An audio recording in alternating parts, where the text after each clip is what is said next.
It was a Saturday morning, about 9 o'clock, when I got a message from my Aunt Rachel. She asked me to come see her as soon as possible. I found it odd since I had not heard from her in several months. About 3 years ago, Aunt Rachel and Uncle Paul lost their only child, my cousin Jason. Jason was only 8 when he drowned in a pond on the property they owned. It was a devastating tragedy for both of them. After Jason's death, their marriage fell apart, and Uncle Paul moved out. My aunt stayed behind in that house. Over time, she stopped going out, cutting off all her friends and most of the family. I was the only one she still kept in touch with. Even that changed in the last 6 months. She stopped answering my calls and ignored my texts.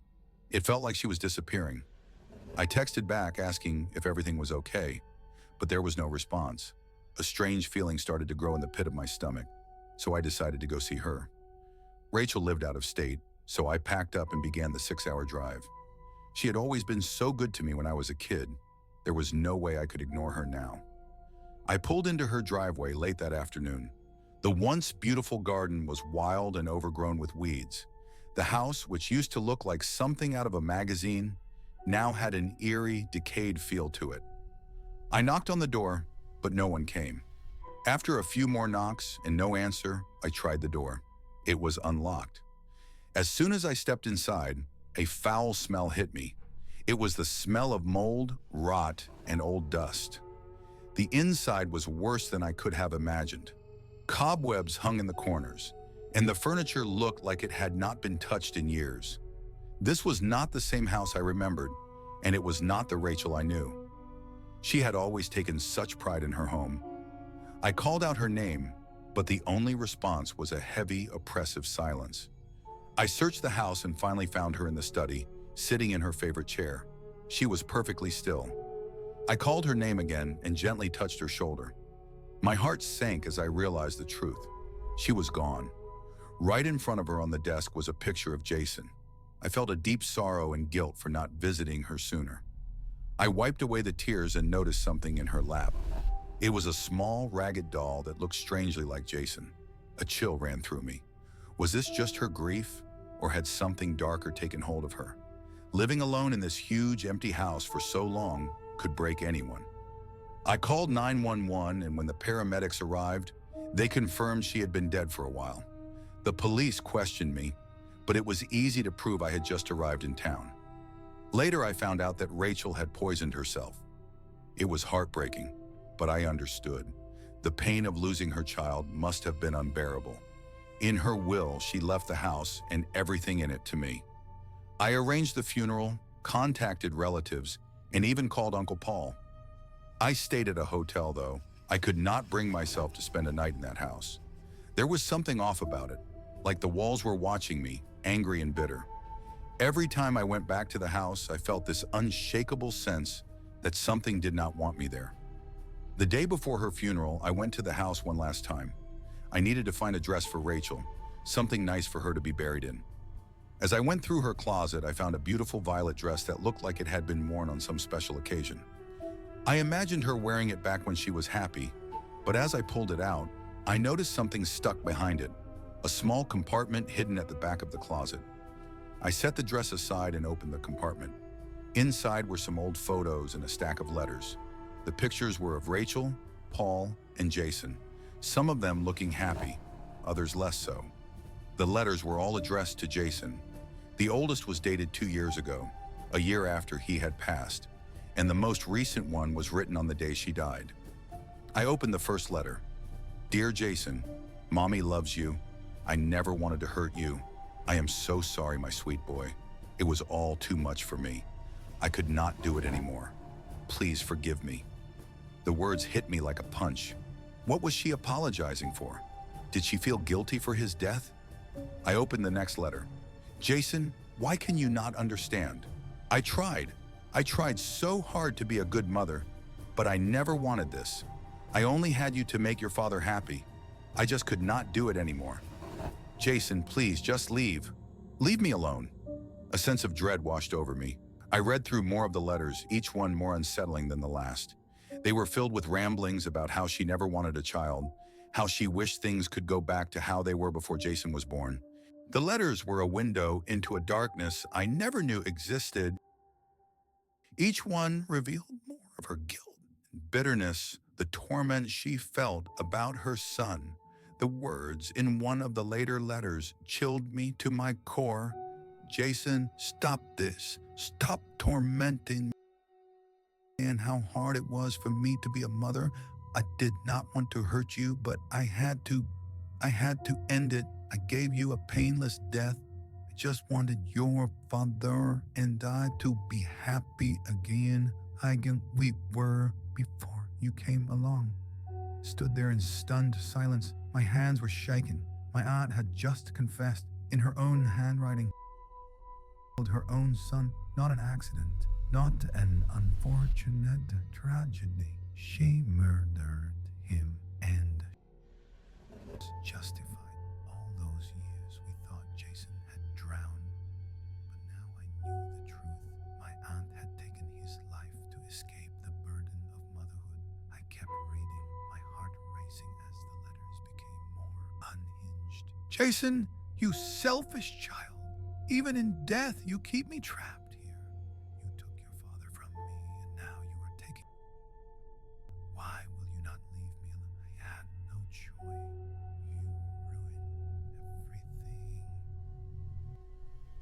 He had done seemed to twist and warp her mind over the years. She had convinced herself that Jason's spirit was haunting her, that he was tormenting her for what she had done. The letters went on, each one more desperate than the last. I hear you laughing in the halls. I see your shadow in every room. I feel your eyes on me. Why will you not leave, Jason? Why will you not go? I was breathing heavily by the letter, the one she wrote on the day she died. It was short, scribbled in a shaky hand, and it made my blood run cold. Jason, you evil, vile thing, I will not let you trap me here any longer. I am coming for you. Yes, Jason, Mommy is coming to punish you. You will not torment me anymore. I am coming for you, my wicked, selfish child. Mommy is coming. I drop the letter, my hands trembling, my hand driven mad by guilt, fear, and maybe something else. Something darker, but what terrified me the most was the sound I heard next. From somewhere deep in the house, I heard the faintest sound of a child's laughter. It was distant, almost like an echo, but unmistakable. My blood turned to ice. Every instinct told that house. I grabbed the dress and the letters, leaving everything else behind, and rushed out the door. The air outside felt lighter, but I could not shake the feeling that something had followed me out. Glanced over my shoulder more than once as I drove away, half expecting to see a shadowy figure in the rearview mirror. I handed the dress to the funeral director. One about the letters. What good would it do to reveal the truth now? Aunt Rachel was already gone, and the only thing exposing her would accomplish was more pain for the family. My uncle had moved on with his life.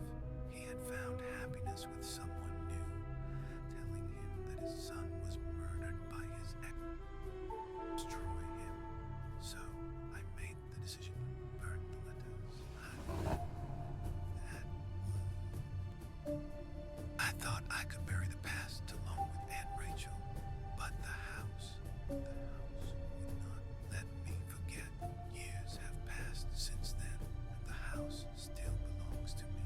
I inherited everything after all, but I have never not bring myself to. There is something about that place, something wrong. I tried to rent it out, thinking that maybe someone else could make a home there. No one stays tenants. At most, before they break their lease and move out, they always give different reasons. Bad vibes, strange noises, an overwhelming sense of unease. But they never stay. I know why. Jason is still there, angry, vengeful, and he does not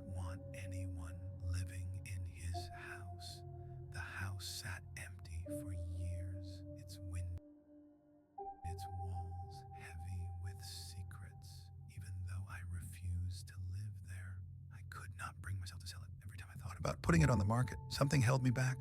It was not the guilt. It was a deeper, more primal fear, the kind that sinks into your bones and whispers to you in the dead of night. I would visit the house from time to time, always during the day and never for long. The moment I stepped inside, that familiar feeling of being watched crept over me. The air walls were holding on to something they should have let go of a long time ago. Rooms, and I swear I could hear the faintest sound of footsteps behind me, just out of sync with my own. Sometimes I would catch a glimpse of movement out of the corner of my eye, a flicker of shadow, but when I turned to look, there was nothing. Despite all of this, I could not stay away. The house had a pull, a strange gravity that kept me coming back, no matter how much it unsettled me. Maybe it was the guilt. Maybe it was because, deep down, I knew I had inherited more than just the property. One evening, about a year after Rachel's death, I decided to visit the house again. I convinced myself that I needed to check on it, make sure everything was in order. It was getting close to sunset when I arrived. As I walked up the path, I noticed that the garden had grown even wilder, the weeds taller and more tangled. The house looked almost hungry. The paint was peeling, the windows were grimy, and the whole place seemed to lean toward me as if it were alive. I pushed open the front door, and that same smell hit me. Mold, decay, and something else. Something sickly sweet. The air inside was colder than it should have been, and my footsteps echoed unnaturally in the empty hall. As I moved through the house, I noticed little things out of place. A chair that had been moved slightly, a door that was ajar when I was sure I had left it closed. It was as if someone or something had been moving around in there while I was gone. I went upstairs to check the bedrooms. When I got to the room that had once been Jason's, I hesitated. The door was closed, just like it always was. But something about it felt different. The air around it was colder, and there was a strange pressure, like the house was holding its breath, waiting for me to open it. I reached for the doorknob, but the moment my fingers touched the cold metal, a soft, muffled thump came from inside the room. I froze. My heart was pounding in my chest, and for a second, I thought I might just turn around and leave. But something pushed me forward, a mix of fear and curiosity. I slowly turned the knob and pushed the door open. The room was dark, the last rays of the setting sun barely filtering through the grime on the window. The air inside was stifling, thick with dust and something else, something that smelled faintly like flowers. It took me a moment to realize what it was. Lilacs. Aunt Rachel used to keep vases of lilacs in the house when Jason was alive. The scent was faint but unmistakable. As I stepped into the room, the floor creaked loudly under my weight, and that is when I saw it. On the bed, right where Jason used to sleep, was the doll. The same one I had seen in Aunt Rachel's lap the day she died.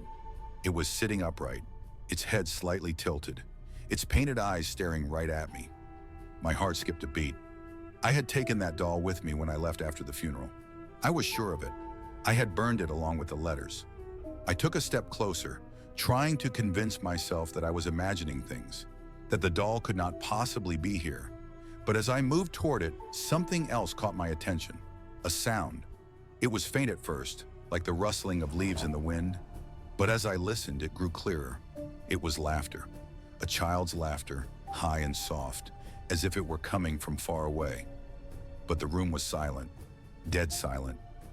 I stood frozen, my breath catching in my throat, when suddenly the doll moved. Its head jerked slightly to the side and its blank eyes seemed to shift, following me as I stood there. I felt a cold sweat break out on my skin, and I backed away slowly, my mind racing. Then, without warning, the door slammed shut behind me with a deafening bang. I spun around, my heart hammering in my chest.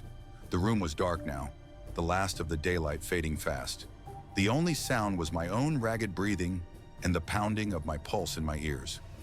I reached for the door, but before I could grab the knob, I heard it again. That laughter, clearer now, closer. It was coming from behind me. I turned around slowly, my entire body shaking. The doll was no longer on the bed. It was standing upright on the floor, its head cocked to one side, staring at me with those lifeless eyes. I stumbled backward, my mind screaming at me to get out, but my feet felt glued to the floor. The laughter grew louder, filling the room, and then just as suddenly as it had started, it stopped. The room fell deathly quiet again, but the sense of someone, being there with me was overwhelming. I grabbed the doorknob, yanked the door open, and bolted out of the room. I ran down the stairs, my heart racing, and I did not stop until I was outside, gasping for air. The house loomed behind me, dark and silent. But I knew something had changed. Something was awake in there. Something that was not going to let me go so easily. After that night, I swore I would never step foot in that house again. I stayed away for months, trying to forget what had happened, but the memories clung to me like a shadow. Every night I would lie in bed, wide awake, hearing that faint, ghostly laughter in my mind. The image of that doll standing upright in Jason's old room, its lifeless eyes following me, haunted my dreams. I tried to tell myself it was just stress, that my mind was playing tricks on me. Maybe the house's eerie atmosphere had gotten to me, or perhaps the guilt of what I knew about my aunt's dark secret had finally broken me down. But deep down, I knew the truth. I knew that something evil was living in that house, and it was not going to let me forget. Then, about 6 months later, I got a call from a real estate agent. I had reluctantly listed the house again, hoping to sell it to someone who did not know its history, someone who could not feel the weight of what had happened there. The agent told me that someone had expressed interest in renting it. The house had been empty for so long that I was almost desperate to get rid of it. The new tenants, a young couple, moved in a week later. They seemed excited about the place, talked about how they were going to fix it up, maybe start a family there. Part of me wanted to warn them, to tell them about the terrible things that had happened, about the things I had seen and heard. But I stayed quiet, hoping against hope that maybe they would be different. Maybe they would not feel the presence that I had felt. For the first few weeks, everything seemed fine. The couple was settling in, making the house their own. I even drove by a few times just to see if anything looked out of the ordinary. But as much as I wanted to believe that the house was just a normal, if decrepit, old home, I knew better. I knew it was only a matter of time. It started with a phone call late one night. The woman, Samantha, was hysterical. She kept saying that they needed to leave the house, that something was wrong. When I asked her what had happened, she could barely speak through her sobs. I caught only fragments of what she was saying, about noises in the night, doors opening and closing on their own, and a strange smell that seemed to come and go. But what really got to me was when she said that they had heard footsteps, light and quick, like a child running through the halls. My blood ran cold. They packed their things and left that very night. When I went to check on the house the next day, I found it just as they had described. Cold, empty, and with that unmistakable smell of lilacs lingering in the air. I walked through the house trying to tell myself that it was just an old building, that creaks and drafts were normal. But as I made my way to the second floor, I could not shake the feeling that I was not alone. The door to Jason's room was open. The bed was unmade, and there, sitting on the floor in the exact same spot as before, was the doll. Its painted eyes stared blankly ahead. But I knew, deep down, I knew it was waiting for me. I backed out of the room, my heart pounding in my chest. I had to get out of there. But as I turned to leave, I heard it again. That faint, distant sound of laughter. It was soft at first, barely audible, but it grew louder with each passing second, echoing through the halls. I ran down the stairs, nearly tripping over my own feet, and slammed the front door behind me. I got in my car and drove away as fast as I could, the sound of that eerie laughter still ringing in my ears. I told myself I would never return, but deep down, I knew the house was not done with me. It had claimed Jason, then Aunt Rachel, and now it was reaching for me. I began to feel like I was being drawn back, like some invisible force was pulling me closer to the house with every passing day. Weeks went by, and then the dreams started. Every night, I would dream of the house. In the dreams, I was always standing in Jason's room, the doll watching me from the corner. Sometimes I would hear footsteps running up and down the hall, Other times it was just the laughter echoing in the distance. But the worst part, the part that made my skin crawl, was the shadow. In every dream, just before I woke up, I would see a shadowy figure standing at the foot of the bed. It was small, about the size of a child, but its features were impossible to make out. It just stood there, watching me. And every time I saw it, I would wake up drenched in sweat, my heart racing. I tried everything to make the dream stop. Meditation, therapy, even sleeping pills. Nothing worked. The house had its claws in me now, and I could feel its grip tightening with each passing night. Then one night, the dream changed. I was standing in the house again, just like before, but this time it felt different. The air was heavier, the shadows darker.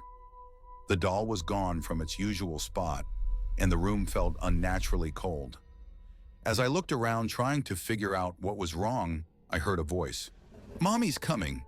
The voice was faint, almost a whisper, but it chilled me to my core. I turned to face the doorway, and there, standing in the shadows, was the figure again. Only this time it was closer. I could see more of it now, a small, childlike shape, but its face was twisted, unnatural. Its eyes were black, soulless pits, and its mouth was stretched into a wide, sinister grin. "Mommy's coming," it whispered again, and I felt a wave of dread wash over me. I tried to move, but my body was frozen in place. The figure took a step closer, its footsteps soft but deliberate. It was coming for me, and there was nothing I could do to stop it. Just as the figure reached out a hand, I woke up gasping for breath. My heart was pounding in my chest, and I could still hear the echo of that voice in my ears. "Mommy's coming." I knew then that the house was not just haunted by Jason. There was something else, something far more sinister. And whatever it was, it wanted me. After that dream, I knew I could not keep running. The house had some kind of hold on me, and no matter how hard I tried, it would not let go. I could feel its pull every time I closed my eyes. The more I resisted, the stronger it seemed to get. Deep down, I realized that I would have to confront it. I would have to go back to the house one last time. It took me days to gather the courage. I prepared myself mentally, told myself I was just imagining things, that the dreams were nothing but a byproduct of guilt and stress. I packed a few things, a flashlight, some food, and a blanket, knowing I might be there a while. I did not plan on staying overnight, but something told me I should be ready just in case. The drive back to the house felt longer than it ever had. Each mile felt like a heavy weight pressing down on my chest. I kept glancing in the rearview mirror, half expecting to see that shadowy figure from my dreams sitting in the back seat. My hands were trembling as I gripped the steering wheel tighter. I arrived at the house just before dusk. The sky was painted with deep purples and oranges, casting long shadows over the front yard. The house stood there, still and silent, like a waiting predator. The windows looked like hollow eyes staring out into the distance, indifferent to my presence. Taking a deep breath, I stepped out of the car and walked toward the front door. My legs felt like they were moving through thick mud, and the air around me seemed colder than it should have been. I fumbled with the keys for a moment before finally unlocking the door. It creaked open slowly, as if reluctant to let me in. Inside, the house was as I had left it. The smell of must and decay hung in the air, though it was mixed now with something else, something sour and pungent, like rotting fruit. I switched on the flashlight and swept it across the room, my heart pounding in my chest. I headed upstairs, every step creaking loudly in the oppressive silence. I knew where I had to go. Jason's room, the room where it had all started. The door was ajar, just like it had been in my dream. As I pushed it open, I half expected to see the doll sitting there, waiting for me. But the room was empty. Still, the air felt thick, as if something unseen was watching me from the shadows. I stepped inside, my flashlight sweeping across the walls, the furniture, the floor. There was nothing. No sign of the doll, no sign of Jason, or whatever it was that had taken his place. I felt a small sense of relief, but it was short-lived. As I turned to leave the room, the door suddenly slammed shut behind me with a deafening bang. I jumped, my heart racing, and spun around. There, in the corner of the room, was the doll. It had returned, But this time, it was not just sitting there passively. Its head was tilted slightly to the side, and its glassy eyes seemed to be staring directly at me. I took a step back, my breath catching in my throat. "Mommy's coming," a voice whispered from the shadows. I froze, my blood turning to ice. The voice was soft, childlike, but there was something deeply wrong about it. It sounded distant, yet too close at the same time. "Mommy's coming," it repeated louder this time, echoing off the walls. I wanted to run, but my feet were rooted to the floor. The air in the room seemed to grow heavier with every second, pressing down on me, making it hard to breathe. I felt like I was drowning in the thick, oppressive atmosphere. Suddenly, the room grew colder, and I could see my breath in front of me. The temperature dropped so fast that frost began to form on the windows, creeping inward from the corners. I could feel something moving in the room with me, something I could not see but could sense. Then out of the corner of my eye, I saw it, the shadow. It was small, just like in my dreams, but this time, it was not just a fleeting figure. It was real, standing in the corner of the room, watching me. Its form was hazy, like smoke, but I could make out the outline of a child whose eyes were black pits, hollow and empty. The same sinister grin stretched across its face. "Mommy's coming," it whispered again, and then it took a step toward me. I finally broke free of my paralysis and bolted for the door. I yanked it open and stumbled into the hallway, slamming it shut behind me. My heart was pounding in my ears and my hands were shaking uncontrollably. I did not stop. I could not stop. I ran down the stairs, nearly tripping over my own feet, and burst out of the front door. I jumped into my car, my hands fumbling with the keys as I tried to start the engine. I kept glancing up at the house, half expecting to see that shadowy figure standing in the doorway, watching me leave. The engine roared to life, and I sped away, gravel flying under my tires as I raced down the driveway. I did not stop driving until I was miles away from the house, my hands still shaking on the steering wheel. I pulled over to the side of the road, my chest heaving with panicked breaths, and tried to calm myself down. My mind was racing, replaying what I had just seen over and over again. What the hell was happening in that house? I sat there for what felt like hours, trying to make sense of it all. But no matter how hard I tried, I could not shake the feeling that something far worse was lurking in that house. Something beyond Jason, something far more ancient and malevolent, and it was coming for me. I did not go back to the house after that. I could not. I tried to convince myself that I was done, that I would never set foot inside that cursed place again. But deep down, I knew the truth. The house was not finished with me yet. The days after my last visit to the house were a blur.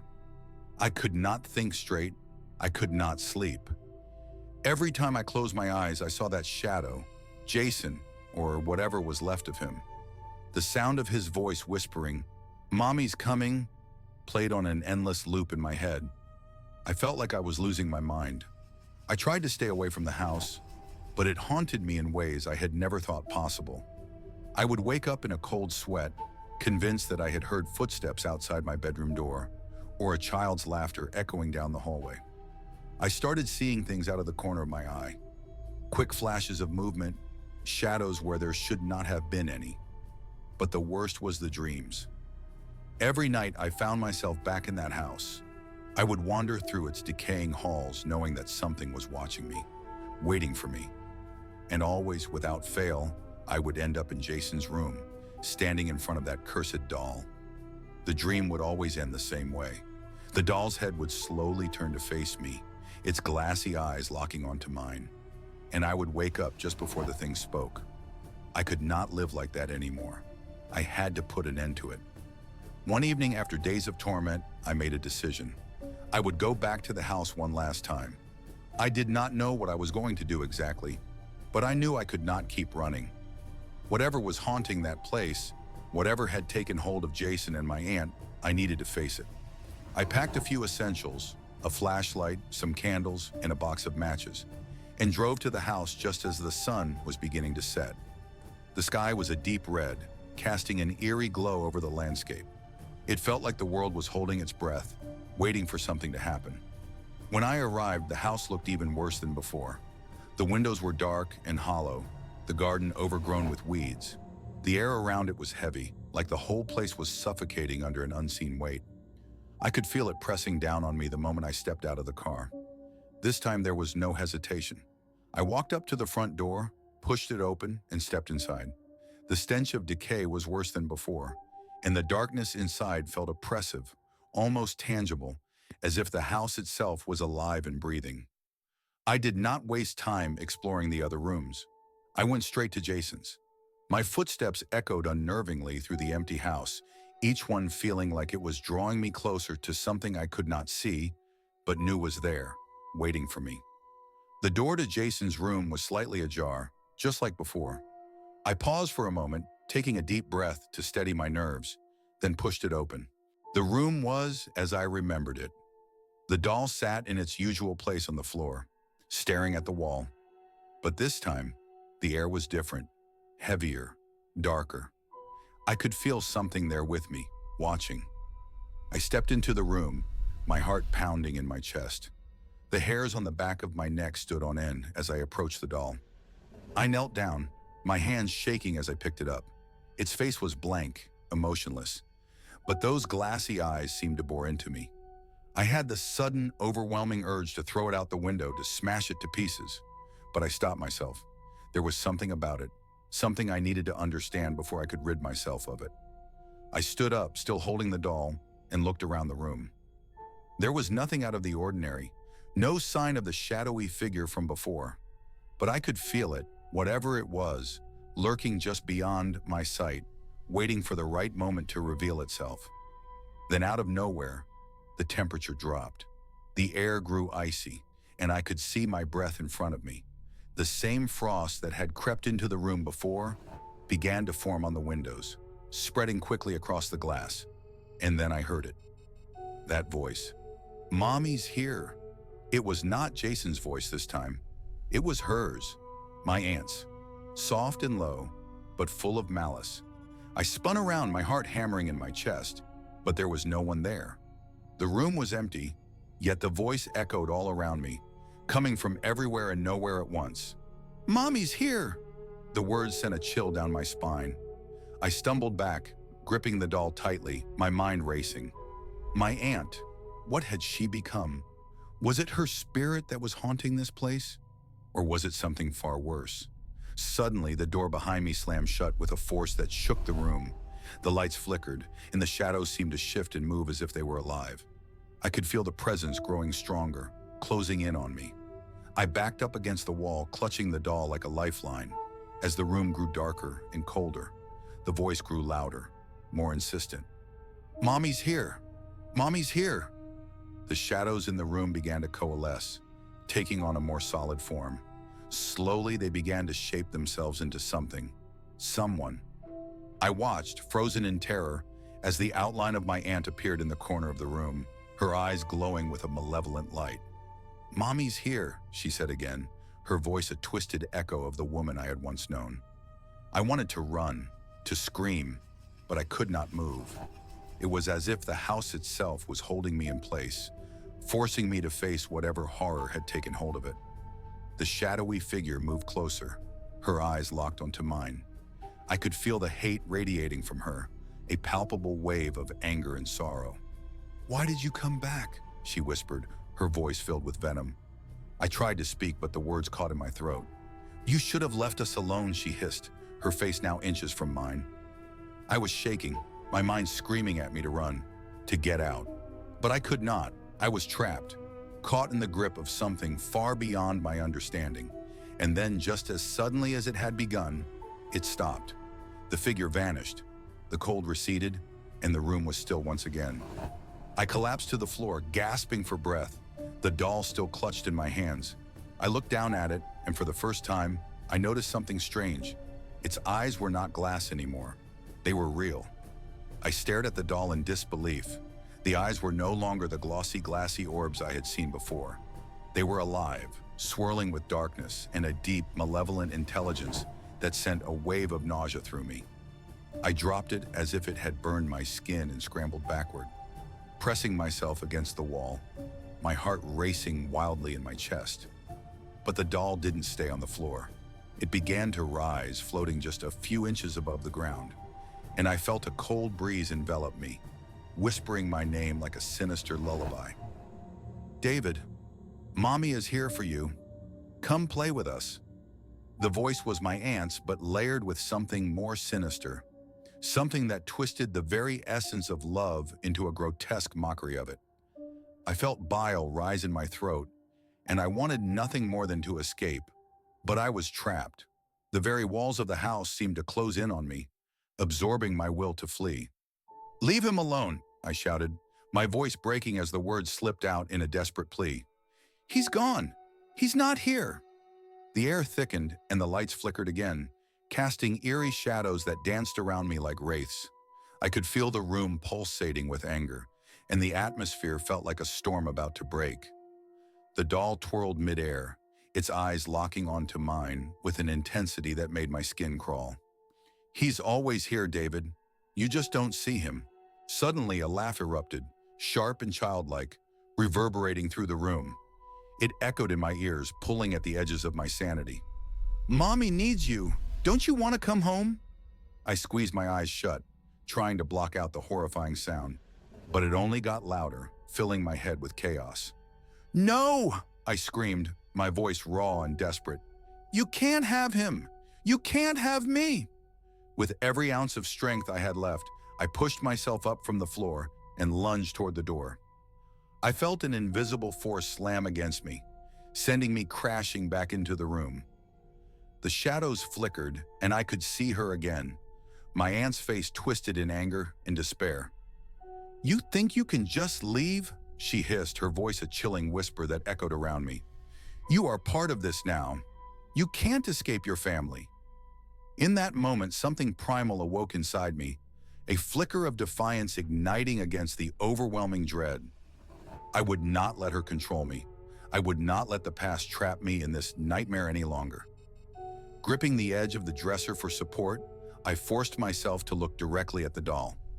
"You're not my family," I shouted. "You're nothing but a remnant of pain and regret. I won't let you take me." As if my words had unleashed a storm, the lights above began to flicker violently, and the shadows convulsed, as if angry at my defiance. The doll fell to the floor, shattering into pieces with a sickening crack that echoed throughout the room. For a heartbeat, there was silence. Then the room exploded with sound, a cacophony of shrieks, cries, and laughter, all swirling together into a maddening symphony of chaos. The walls trembled, and the very floor beneath me seemed to sway as if the house was alive, writhing in agony at the loss of the doll. And then I saw him, Jason's ghostly figure, standing by the window, staring at me with eyes filled with a sorrow deeper than the ocean. His small face twisted in confusion and pain, caught between two worlds. "Help me, David," he whispered, his voice barely above a breath. "Please." "No!" I cried out, my heart shattering at the sight of my cousin, a boy lost between life and death. "I can't help you. I can't."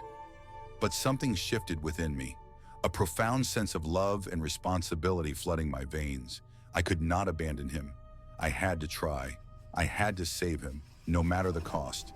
"Jason, I'll help you," I shouted, my voice steady now. "Just hold on, I'm coming." As I focused on his spirit, the chaos around me grew louder, more frantic. Shadows reached out, clawing at me, desperate to pull me back. But I stood firm. I would not yield. "Jason, we can break this," I yelled, forcing my will against the malevolence surrounding us.